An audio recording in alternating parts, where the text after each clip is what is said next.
주의 십자가 보혈 아니면 내가 어찌 죄사함 받으며 주의 십자가 보혈 아니면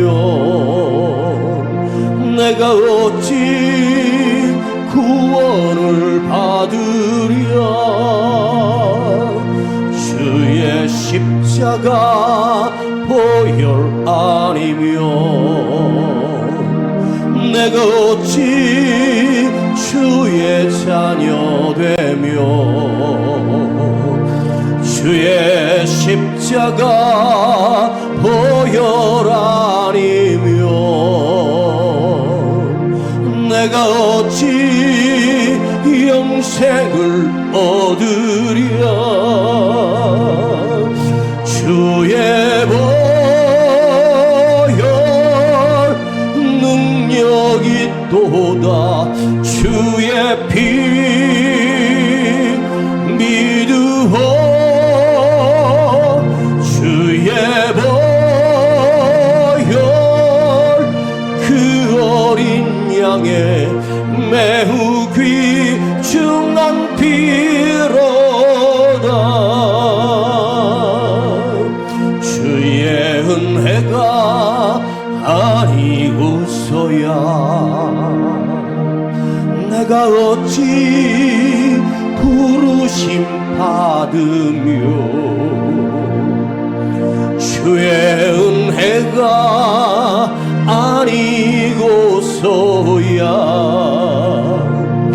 내가 어찌 쓰임을 받으랴.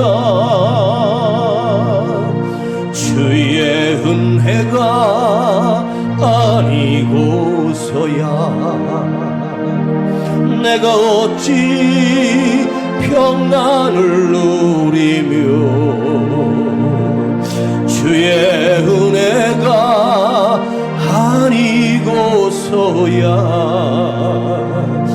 내가 어찌 능력이 있으랴. 주의 은혜 풍성나도다. 넓고도 깊도다. 주의 은혜 한량 없도다. 매우 놀랍고 크도다. 주의 보혈 능력이 있도다. 주의 피 믿으오. 주의 보혈 그 어린 양의 매우 귀중한 피로다. 한 번 더 주의 보혈. 주의 보혈 능력이 있도다. 주의 피 믿으오. 주의 보혈 그 어린 양의 매우 귀중한 피로다.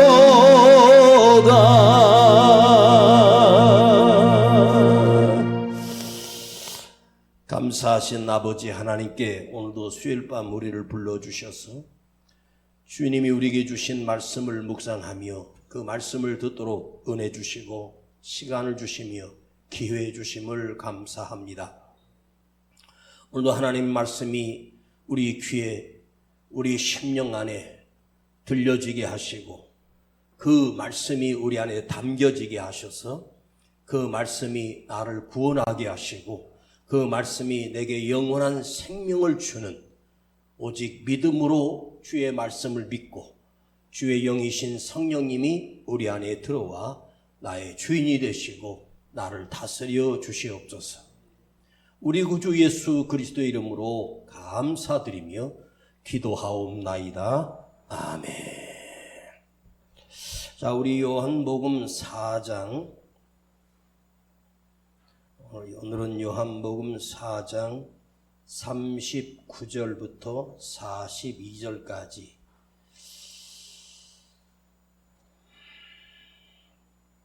요한복음 4장 39절부터 42절까지 봉독하겠습니다.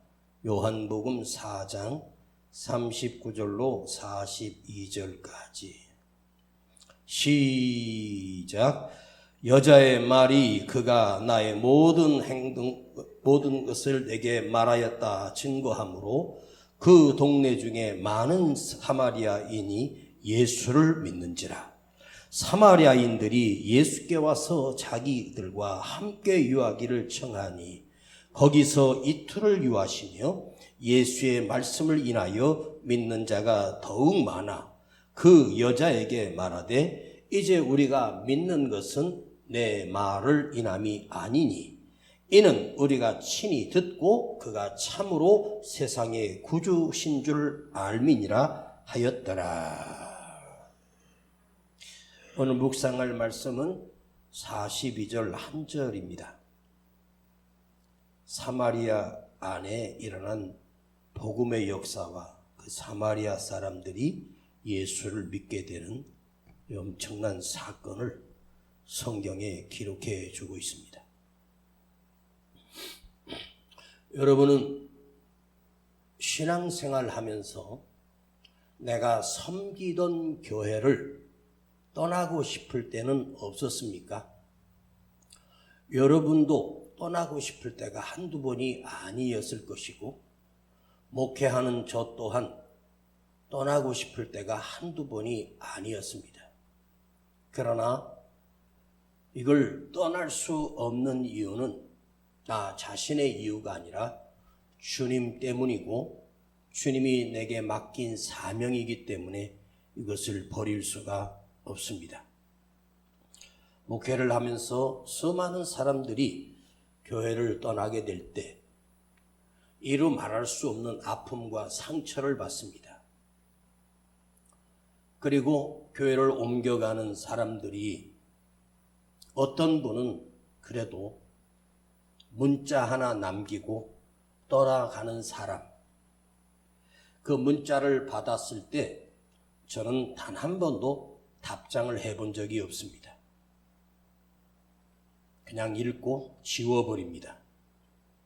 어떤 분은 저에게 와서 목사님, 제가 이 교회에서 이렇게 저렇게 많이 섬기고 일을 하고 있습니다.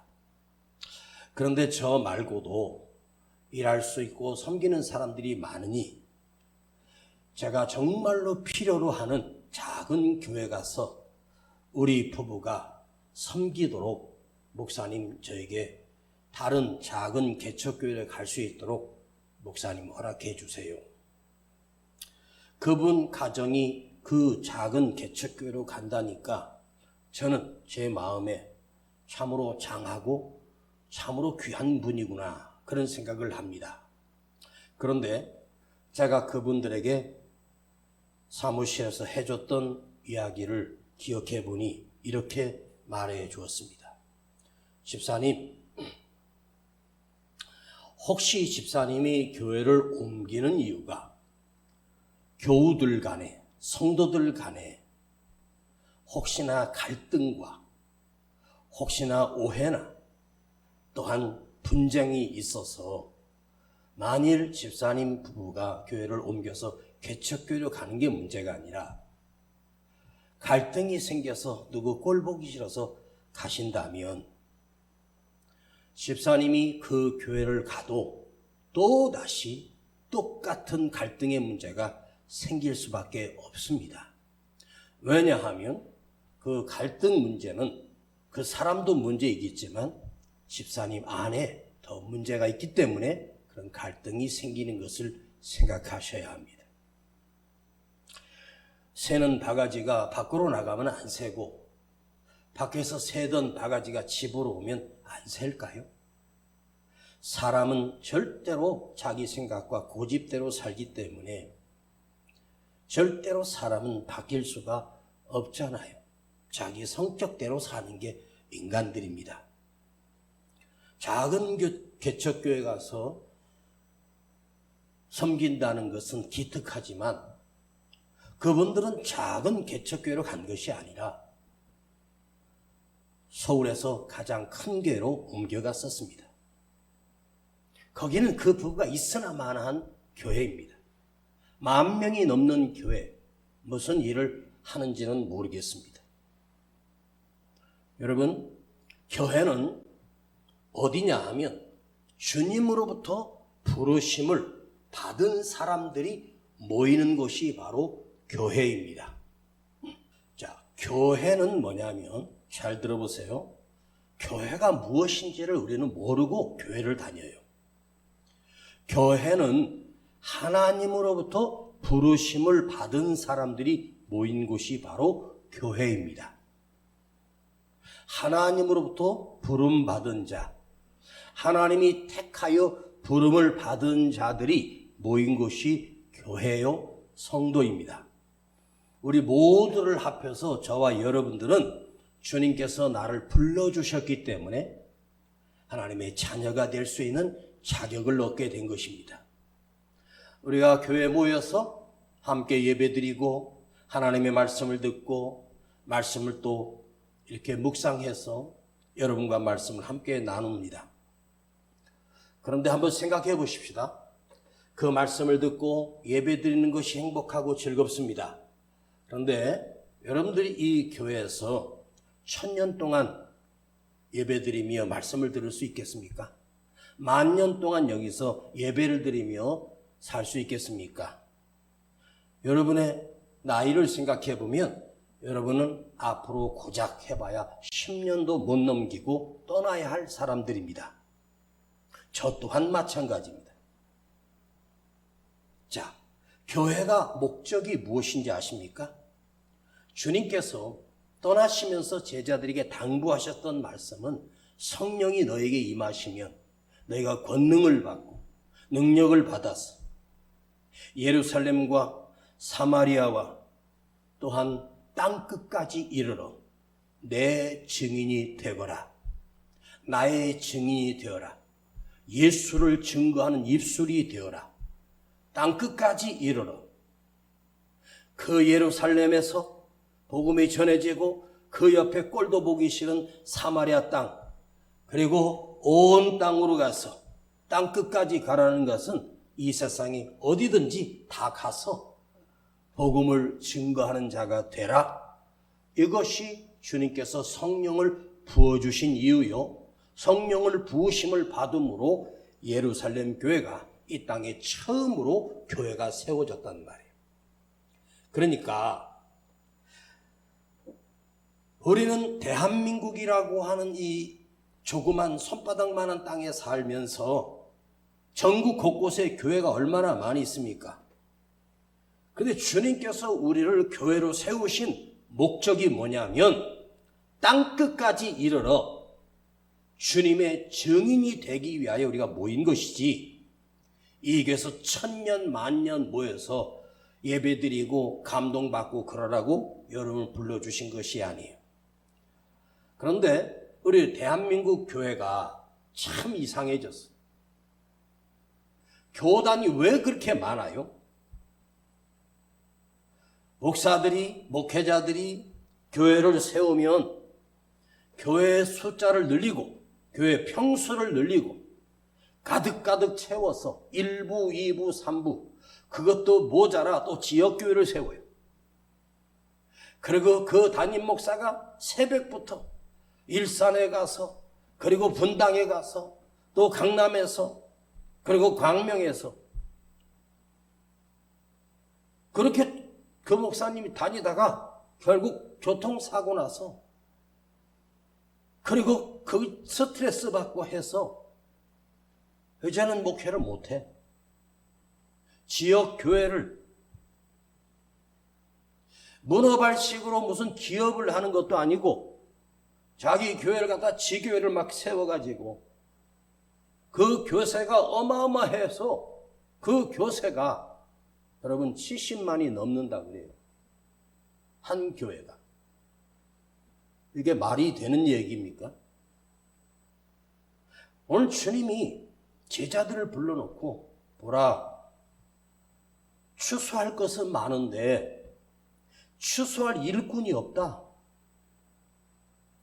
추수할 일꾼은 적다. 그런데 신천지 이만희가 처음에 신천지를 만들어서 제일 먼저 만든 조직이 바로 추수꾼입니다. 이 추수꾼들은 온갖 거짓말을 해도 속여도 상관없어. 무슨 수단과 방법을 가리지 말고 너희는 교회 침투에 들어가서 거기 젊고 돈 좀 있고 괜찮은 사람을 다가가서 그 사람들을 빼내와라. 추수하는 거예요. 이게 도둑질이지 추수예요? 여러분, 신천지는 교단이 아니에요. 이만희가 어떻게 재림 예수가 될 수 있으며 이만희가 어떻게 하나님이 될 수 있어요? 네?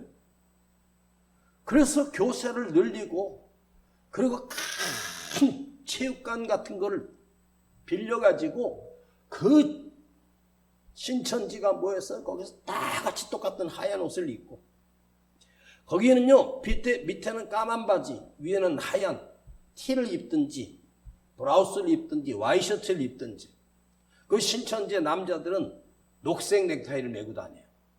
연녹색 넥타이.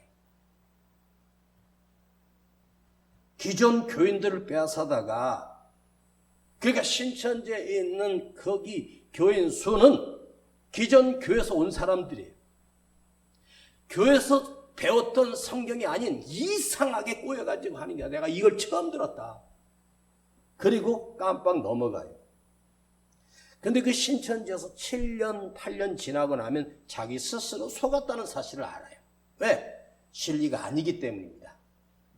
거기는 사람의 돈을 뽑고 재산을 들이고 집을 바치고 거긴요 딱 들어가면 자기가 한 달에 내야 될 헌금이 개인마다 다 정해져요. 그거 안 하면 다 체크해요. 점수가 깎여서 너는 14만 4천에 못 들어가니까 너 천국 못 가. 요한계시록에 14만 4천이라고 하는 숫자가 나오는데 그게 천국에 들어갈 숫자래요. 누가 그렇게 했는데요? 14만 4천이면 천국에 올라갈 사람이에요? 14,000도 안 될 수도 있고 1,400명도 안 될 수 있고 140명도 안 될 수 있어요. 근데 14만 4천이라고 하는 숫자가 천국에 들어가서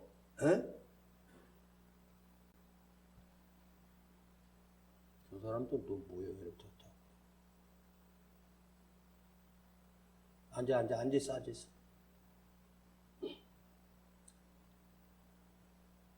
그래서 사람을 많이 모아가지고 지금은요 신천지에서 우리 교회에다가 편지를 보내요. 자기네 신천지와 MOU를 맺어서 지교회를 해가지고 우리 지도자를 파송해서 성경을 가르치게 할 테니까 MOU를 맺자. 자, 작은 개척교회를 하는 목회자들이 힘들거든요. 그럼 신천지에서 그 교회에다가 그 목사한테 월급을 줘요. 생활비를 줘요.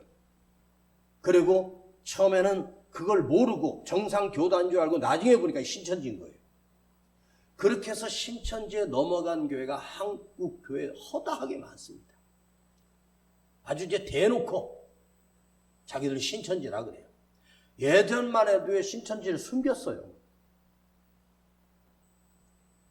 예루살렘 교회가 폭발적으로 부흥됐고 거기에 그 예루살렘 안에 있는 모든 사람들이 예수를 믿게 되는 놀라운 역사가 일어났어요. 그런데요, 그 예루살렘 교회 역사를 보면 10년을 넘어간 게 아니에요. 그 연수를 보면 7년에서 8년이에요. 주님이 예루살렘으로부터 사마리아와 땅끝까지 이르러 복음을 전하라고 주님 말씀하셨는데 예루살렘 교회 안에 모여서 자기들이 엄청나게 성장하니까 이것이 다인 줄 알아요. 그래서 예루살렘 교회를 하나님께서 어떻게 하신 줄 아세요? 로마의 군대를 파송해서 다 허물어 버려요. 엄청난 핍박과 매맞음과 사자의 밥이 되고 불 속에 던지고 감옥에 갇히고 엄청난 핍박으로 인해서 그 예루살렘 교회 성도들이 흩어져요. 흩어지는 일이 일어나요. 하나님이 강제로 흩으셨어요. 살기 위해서 보따리를 싸서 사마리 땅으로 피하고 소아시아로 피하고 구브로로 피하고 어떤 성도들은 로마까지 피하고 이렇게 해서 예루살렘 교회가 초토화되어 버려요. 근데 그들이 그곳으로 흩어져서 무엇을 했느냐? 그곳에서 가정에서 복음을 전하고 교회가 세워지기 시작해요. 소아시아까지. 신기한 일이죠? 여러분, 하나님께서 이스라엘을 흩으셔서 바벨론의 포로가 되게 하셨어요. 포로로 끌려갔을 때, 그러니까 사도 바울이 그 소아시아에 복음을 전할 때 어디서 복음을 전해요? 회당에서. 회당이 어디서 생겼습니까? 600년 전 우리 조상들이 안식일마다 눈물로 예배를 드렸고 성경을 읽었던 그 회당에 가서 거기에 모인 사람들에게 바울이 설교를 하면서 그들이 예수를 믿게 되는 역사가 일어나요. 사마리아와 온 땅끝까지 가라고 주님께서 명령하셨는데 그것이 교회 목적이었는데 교회가 그걸 잃어버렸어요.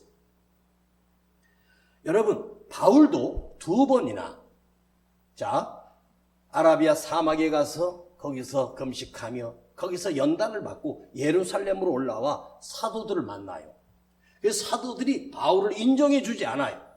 바울이 자기가 도상에서 주님을 만났다는 얘기를 왜 안 했겠습니까? 그런데 그들이 사도 바울을 인정해 주지 않고 왕따시키니까 바울이 또 다시 어디로 가냐? 고향 길리기아 다소 가서 13년을 썩어요. 중간에 바울 몇 번 동안 그 사도들과 함께 복음을 전하고 싶었지만 거절당해요. 왜 하나님이 그 길을 막으셨을까요? 바울같이 뛰어난 사도가 예루살렘 교회에 오면 얼마나 놀라운 도움이 되겠어요. 그런데 하나님께서는, 우리 주님께서는 바울을 너는 이방인의 사도야, 예루살렘이 아니야. 바울은 그걸 기억하지 못했는지 몰라요. 상황이 어쩔 수 없으니까 구브로에 사도 바울을 불러서 거기서 목회를 1년 하고 거기서 선교사로 파송을 받아 이 바울 한 사람을 통해서 바나바와 1차 여행 전도 중에 바울과 바나바가 찢어지고 갈라지고, 신기하지 않습니까? 안디옥은 예루살렘에 있는 교회가 아니에요. 이방 땅에 있는 교회, 소아시아에 있는 교회예요. 그러니까 지금 바울 또한 하나님께서 그렇게 쓰시려고 16년을 고난과 역경을 맞게 해요.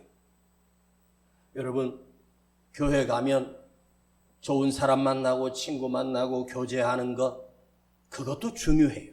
같이 음식을 먹는 것 중요한 거예요. 그러나 그것이 목적이 아니에요.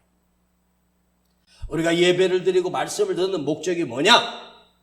땅끝까지 이르러 증인이 되는 곳이, 여러분은 아프리카로 가라는 게 아니에요. 여러분의 일터, 여러분의 가정, 여러분이 만나는 모든 사람들에게 주의 복음을 전하라고 주님이 우리의 교회에 맡겨주신 일인데 우리는 그것을 잊어버리고 살고 있어요. 여러분, 어느 교회 가면요, 시스템이 너무 좋아요. 음향도, 찬양단도, 악기도, 그리고 에어컨도, 모든 시설이 좋아요. 그 안에 카페도 있고 그 안에 사람들이 하루 종일 즐길 수 있는 장소들이 많아요. 어느 교회는 볼링장도 있어요. 어느 교회는 탁구장도 있고, 어느 교회는 당구장도 있고 탁구장도 있고 골프 연습하는 곳도 있어요. 그래서 예배 끝나고 자기들 골프 클럽이 모여서 거기서 실내 골프를 칩니다. 그렇게 하니까 사람들이 재밌거든요. 그 모임에서 골프를 치면서 10,000원씩 걸고 골프를 칩니다. 탁구도 뭘 내놓고 걸고 또 합니다. 이겼으면 좋다고 또 진 사람만 억울해하고. 여러분, 교회가 그렇게 세상 클럽처럼 바뀌어버렸어. 유럽에 그 많은 엄청난 부흥이 있었던 유럽의 모든 교회들이 어떻게 됐습니까? 자국 안에만 그리스도를 가두었어요. 자기 나라 안에만 기독교를 가두었어요. 그리고 자기들 국가의 국기를 전부 다 십자가로 만들었어요. 그러나 군대의 전쟁으로 인해서 서로가 죽고 난리가 났습니다. 지금은 그 흔적만 남아있고 몇 명의 이제 노인네들, 90, 100세 노인들이 모여서 연명하고 있는 유럽입니다. 대한민국 교회는 어떻게 될 것 같습니까? 앞으로 10년, 아니 20년도 못 가서 유럽 교회처럼 우리 교회는 급속으로 하락되고 말 거예요. 지금 주님이 재림하셔서 우리 교회를 보시고 이 땅의 대한민국의 교회를 보시면 뭐라고 하실 줄? 예루살렘에 왔던 교회를 향하여 주님은 이 외식하는 자들아, 회칠한 무덤이다. 속은 썩었고 겉만 하얗게 칠하고 있는 더럽고 추잡한 인간들이라고 주님이 우리를 더 심하게 채찍질하실 거예요. 그리고 오셔서 오늘 우리에게 너희는 내 양이 아니라. 주님은 이 땅에 오신 목적이 뭐예요? 당신이 찢기고 죽여서 십자가에 죽으셔서 이 땅에 교회를 세워 구원을 얻기 위하여 온 땅에 복음이 전해지는 것이 우리 주님의 소원이셨습니다. 기꺼이 자기 생명을 십자가에 못 박혀 죽도록 내어주시고 온 땅을 구원하시고 싶은 하나님의 은혜와 사랑이 십자가 속에 숨겨져 있어요. 그러나 우리는 가둬버렸습니다. 울타리 안에 갇혀버렸습니다. 그리고 사람이 많고 평수가 크면 그 목사는 훌륭한 목사, 성공한 목회자. 솔직히 오늘 우리끼리 얘기해 봅시다. 그렇게 큰 교회 주님이 그 목사를 기억이나 할까요? 땅끝까지 이르러 복음을 전하라고 하면서 만약에 그 교회에서 선교사들을 많이 파송하고 해서 헌금을 모아서 보낼 수도 있습니다. 그것 또한 물질로 드리는 선교일 수도 있어요. 그런데요, 주님이 어느 성경 한 구절에도 돈을 보내서 면하려고 하지 말라. 그런 말이 어느 곳에도 네가 가라는 거예요. 땅끝까지 이르러라고 하는 말이 그 끝까지 가라는 거예요. 내 몸이. 가톨릭 천주교회는 십자가의 보혈보다 삶을 강조합니다. 의로운 삶을 강조합니다. 그래서 그 가톨릭 신부나 수녀들은 결혼하지 않습니다. 육체를 더럽히니까. 그리고 모두가 금욕하고 금식하고 그래야지 거룩해진다고 생각합니다. 여러분, 하나님께서 이 천지 만물을 창조하시고 아담과 하와를 만드시고 뭐라고 그랬어요? 연합하여 번성하라고 말씀하셨어요. 자녀를 낳으라는 거예요. 창세기를 하시고 아담과 하와에게 이 온 땅을 편만하고 너희가 다스려라. 그러면 천주교의 신부나 수녀들이 결혼 안 하면 그들의 숫자가 소수겠지만 하나님의 뜻이 아니지 않습니까? 여러분, 어렵게 되는 것은, 우리가 의로워지는 것은 뭐냐면 삶에서 나오는 게 아니라 그 속에 하나님의 말씀이 들어가 그 말씀을 믿음으로 말미암아 너희가 의롭다함을 얻으리라고 했지, 너희 행위로 인하여 의롭다함을 입는 게 아니에요. 도덕적으로 법을 지키고 착하게 살아서 의로워지는 것이 아니라 우리는 본래부터 죄인이에요. 우리 피 속에 죄가 흐르고 있어요. 그런데 하나님의 말씀을 믿고 영접한 그 믿음 하나로 너를 의롭다 하리라. 그러면 믿음이 들어와 성령이 내 안에 함께 계시면 우리의 삶은 저절로 겸손해지고 순결해지고 거룩해지는 것이지, 내가 거룩하게 살아야지 절제하고 다 금욕하고 금식하고 그렇게 해서 내가 의로워질 수 있다면 차라리 산속에 들어가서 혼자 사는 사람은 죄 지을 일도 없어요. 믿음으로 말미암아 구원에 이르는 거예요. 이걸 아셔야 돼요. 믿음에서 시작됩니다. 자, 오늘 본문을 설명하겠습니다. 주님이 사마리아 땅에 가셨습니다. 엄청난 부흥과 많은 성도들이 그 수가성 여인으로 인해서 많은 사람들이 와보라해서 예수님께 모인 거예요. 그리고 주님이 무려 이틀이나 사마리아 땅에 그들과 함께 머물러 그 사람들에게 하나님의 말씀을 전해주셨습니다. 그리고 그 동네 사람들과 수많은 사람들이 예수를 믿게 되는 놀라운 역사가 일어나요. 그리고 나서 주님을 만난 그 사람들이 사마리아 여자에게 뭐라고 말하는지 한번 보십시다. 그게 41절입니다. 41절 보세요. 41절과 42절을 읽을 거예요. 예수의 말씀을 인하여 믿는 자가 더욱 많아 그 여자에게, 우물가에서 만났던 그 여자에게 예수를 만나 믿게 된 그 사람들이 그 여자 수가성 여인에게 말하는 거예요. 그 여자에게 말하되 이제 우리가 믿는 것은 네 말로 인함이 아니니, 네가 우리에게 와보라고 내가 예수를 만났다고 했던 그 말 때문에 우리가 믿게 된 것이 아니야. 이 말씀을요 그냥 우리는 지나갈 수 있어요. 그 여자에게 말하되 이제 우리가 믿는 것은, 예수를 믿게 된 것은 너의 말을 듣고 너의 말을 인함이 아니다. 이는 우리가 친히 주님을 만나 듣고 그가 참으로 세상의 구주, 구원의 주님 되신 줄을 알았다. 예수를 믿게 된 사마리아 사람들의 입에서 나왔던 이 말이 사람의 말인 것처럼 보이지만 이건 굉장히 중요한 일입니다. 그들은 예수를 만난 적도 없고 본 적도 없던 사람들이 한 여자가 물동이를 버려두고 와보라, 나를 아시는 이를 내가 만났다, 예수를 내가 만났다고 거기에게 사람들이 했더니 사람들이 나와서 주님을 만나게 돼요. 자, 예수를 만났다는 것이 무엇일까요?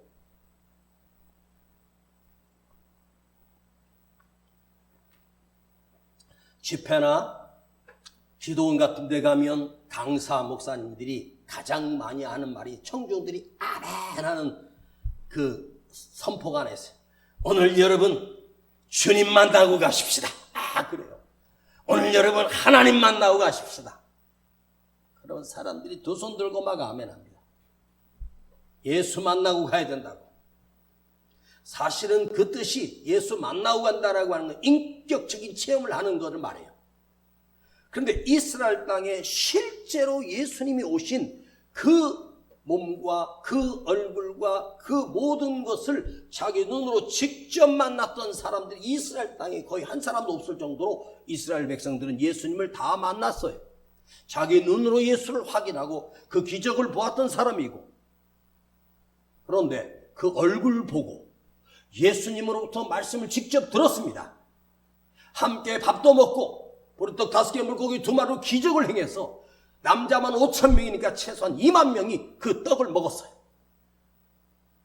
그러나 그들은 자기들끼리 예수님을 우리 왕으로 세우자, 이스라엘 땅의 왕으로 삼자 하고 배 타고 가셨던 주님을 끝까지 쫓아와요.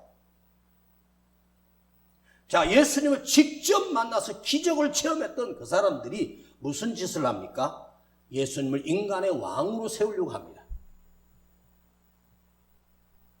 42절에 이제 우리가 믿게 된 것은 너의 말로 인함이 아니다. 부정을 해버려요. 네가 말을 잘해서, 물론 네가 와보라 해서 오긴 왔지만 네 말로 인해서 내가 예수를 믿게 된 게 아니야. 내가 예수를 믿게 된 것은 뭐냐?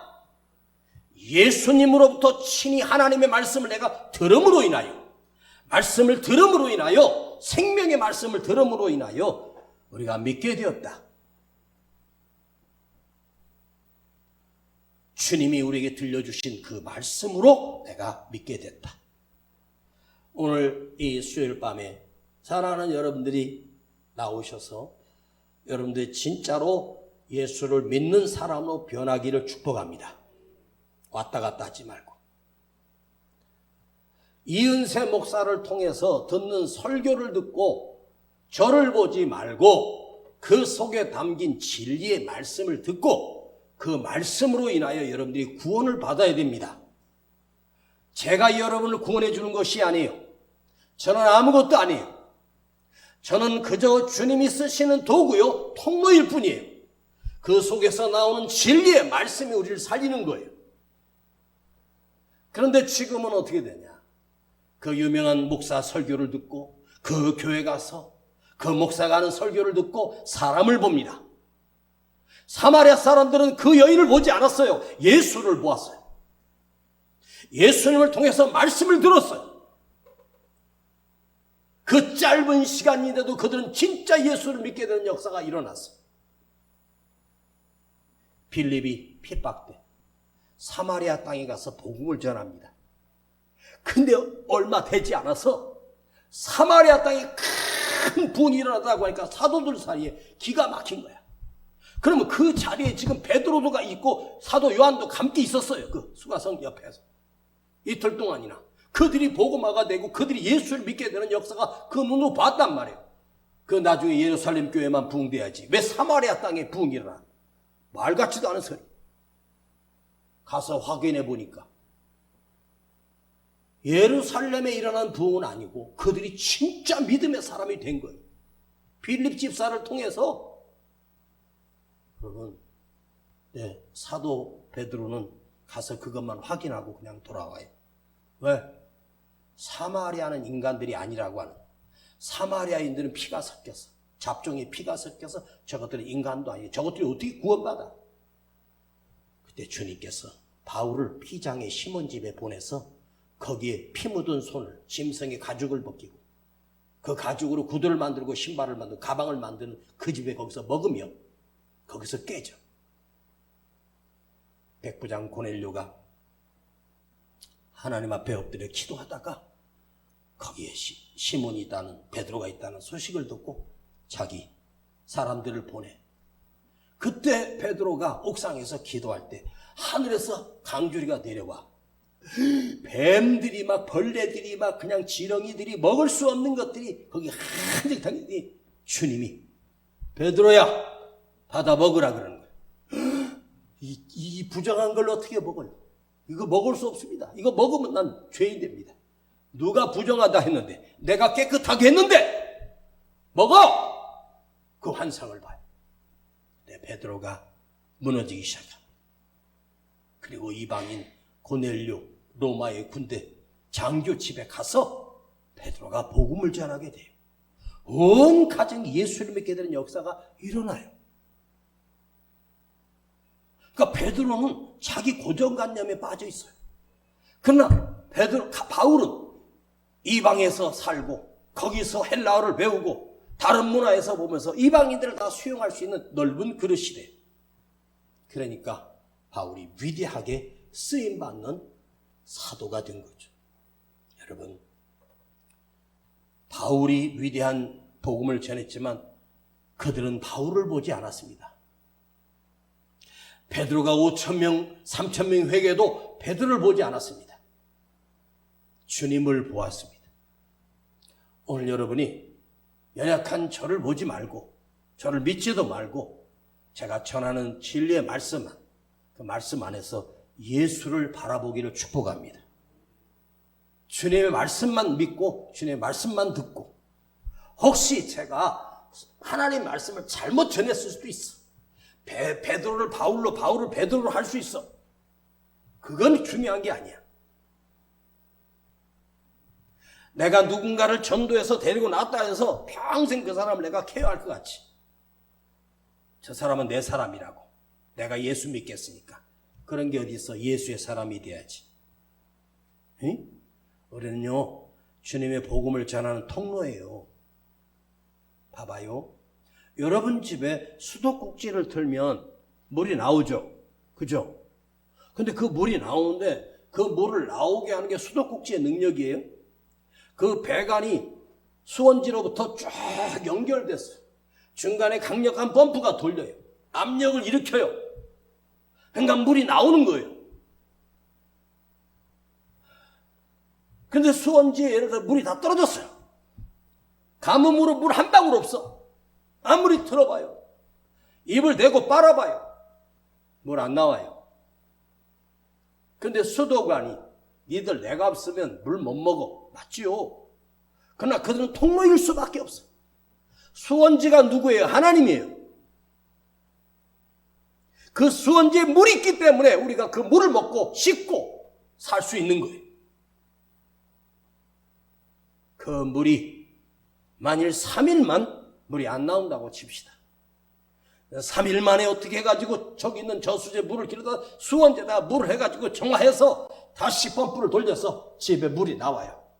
물이 나왔다고 뉴스가 나오니까 사람들이 수도꼭지를 딱 들어보세요. 그 무슨 물이 나와요? 녹이 잔뜩 묻은 황토물 같은 뻘건 물이 나오기 시작합니다. 왜 그럴까요? 3일 동안 그 관이 비어있는 동안 그 안에 있던 철들이 녹이 쓴 거예요. 그래서 몇 시간 동안 물을 털어놔야 돼요. 그 녹이 다 없어질 때. 그거 먹으면 안 돼요. 우리는 녹슬어서 사라지고 삭아서 사라져서 교체해야 돼요. 그 수도관이 평생 갈 것 같습니까? 아닙니다. 멀쩡한 돌에서 물이 팍 가죠.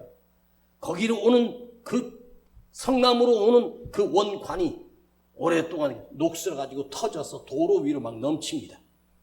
그럼 어떻게 돼요? 그 땅을 파가지고 그 관을 교체하죠. 그렇죠? 그 관은 영원히 쓰는 게 아니에요. 우리는 주님의 말씀대로 순종하는 통로예요. 응? 통로. 아무것도 아니에요. 주님이 나를 통로로 쓰셨다는 건 영광입니다. 이것보다 더 큰 복이 없어요. 우리 공로는 없어요. 목사의 공로도 없어요. 오직 공로는 우리 주님의 십자가 보혈만이 우리를 구원하는 공로입니다. 아멘.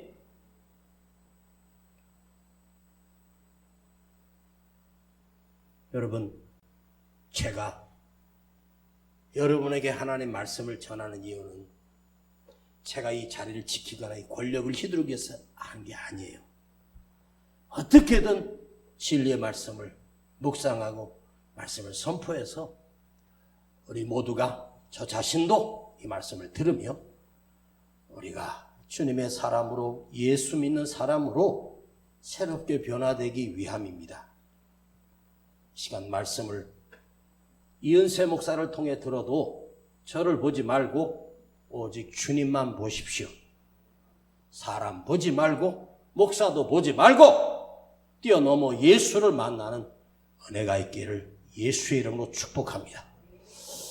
아버지 하나님, 오늘 우리가 우리 자신들을 자랑하고 교회가 건물을 자랑하고 모인 숫자를 자랑하고 헌금의 숫자를 자랑하는 변질된 교회로 전락해버리고 말았습니다. 아버지 용서해 주시옵소서. 사람만 남아있는 교회가 되고 말았습니다. 주님이 없는 교회가 되고 말았습니다. 오 주님, 우리를 불쌍히 여겨주시고 우리가 다시 회복되게 하시고 우리는 쓰임받는 도구일 뿐이지 내가 주인이 아니고 주인은 오직 주님이심을 고백하며 주의 말씀으로 인하여 우리가 구원받았지 너 때문에 우리가 구원받은 것이 아니야. 사마리아 여인이 어떻게 그 사람들을 구원시킬 능력이 있습니까? 주님을 만났기 때문이고 주님의 말씀을 들었기 때문입니다. 오 주님, 우리 안에 이 십자가의 능력이 예수님이 나를 위하여 구원하신 십자가의 보혈이 우리 안에 다시 새롭게 부어지게 하여 주시옵소서. 예수님의 이름으로 기도하옵나이다. 아멘. 주의 십자가 보혈 아리며 내가 어찌 죄사함 받으며 주의 십자가 보혈 아리며 내가 어찌 구원을 받으랴. 주의 십자가 보혈 아리며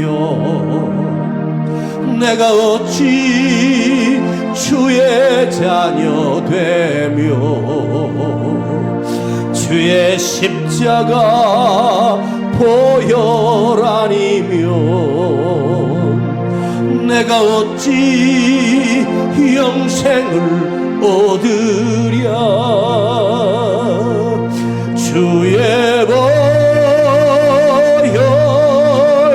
능력이 또다. 주의 피 믿으오. 주의 보혈 그 어린 양의 매우 귀중한 피로다.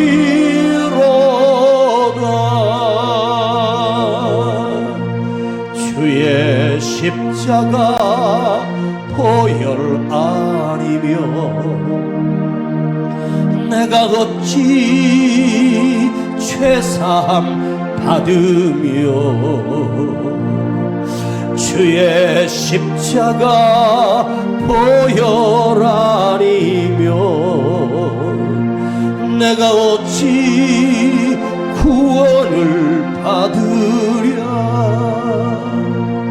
주의 십자가 보혈 아니며 내가 어찌 주의 자녀 되며 주의 십자가 보혈 아니며 내가 어찌 영생을 얻으랴. 두 손 높이 들고 주의 보혈 능력이 또다. 주의 피